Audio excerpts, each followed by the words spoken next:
In this video I'm going to show you how to replace the ink cartridges in your Epson XP-5200 printer. To replace the ink cartridges, go to the printer screen, scroll ahead and look for the maintenance, click OK, go down,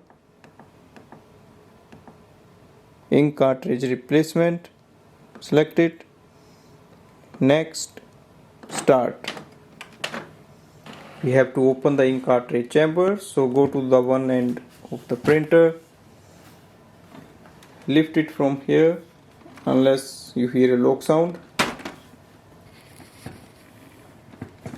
Go to the ink cartridge chamber.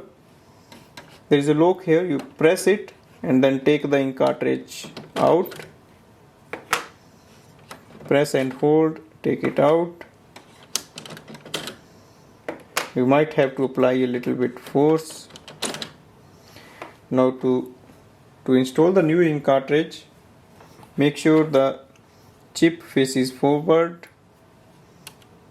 Place it here and press it with your finger. You hear a lock sound. That means it is installed correctly.